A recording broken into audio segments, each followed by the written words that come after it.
confrontation with a family member, which led us to be going out to that residence and investigating a domestic battery, domestic violence situation.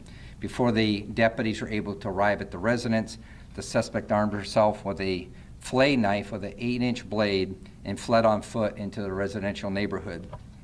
Our patrol deputies, our canines, and our helicopter showed up to search for her and to provide the guidance and assistance to the family who had called for the deputies' help at the time of the domestic incident.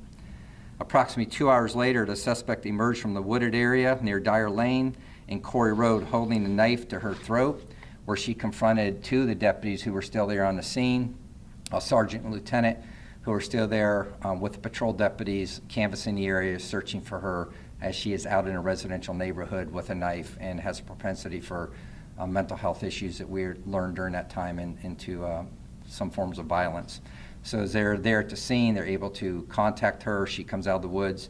She appeared to the deputies, the sergeant and lieutenant at the time, to have numerous multiple self-inflicted wounds on her neck, her wrists, her ankles, her torso, with blood visible on her clothing. As she's coming out of the wooded area, they can see this, and she enters the roadway area where the deputies are at. The deputies make several verbal commands were given to the suspect or the individual to drop her knife.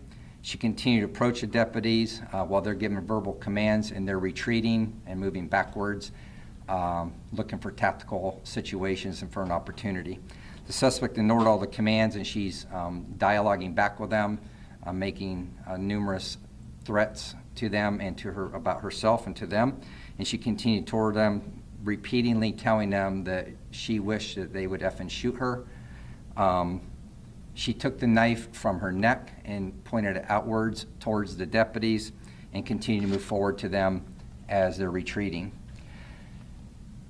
As she is moving forward towards them, they take a tactical position. One deputy removes his firearm from his holster. A second deputy moves into a position with an opportunity to try to de-escalate it while they're making verbal commands for her to drop the knife and give her other verbal commands.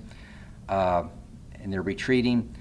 One deputy takes a taser shot at her in an effort to de-escalate it and to get her to drop the knife and able for them to take custody of her.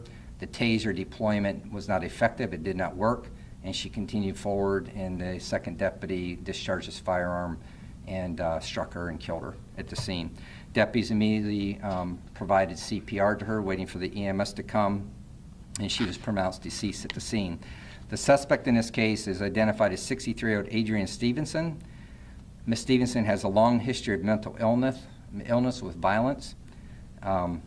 She had attempted many times to harm herself, up to the point of taking her own life, not just here but in Michigan, at times with not just a knife that we saw yesterday that we have here, if you want to see it, is also a standpoint of using a firearm in her past of trying to take her own life. So this is a tragic situation where the deputies did everything they can do to try to de-escalate the situation. And I think, like I said, you've heard me over and over talk about our mental health. It is a huge issue now in our nation. Law enforcement becoming involved with it, and what are those answers for the services available to these people in the future. I do want to say that we, as part of our protocol, the deputy who was involved in the shooting is on administrative leave. While we continue the investigation, it's still very preliminary. We have some more interviews to do with some of the residents who live out in that neighborhood, in that area, that we'll be interviewing today.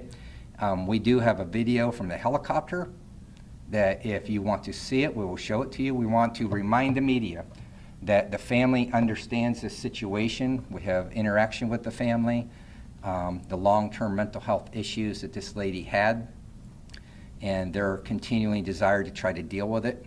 And it ends up in a tragic situation like this, where she's approaching the deputies with a knife, ignoring the commands. The taser doesn't work, and she's basically begging them to kill her.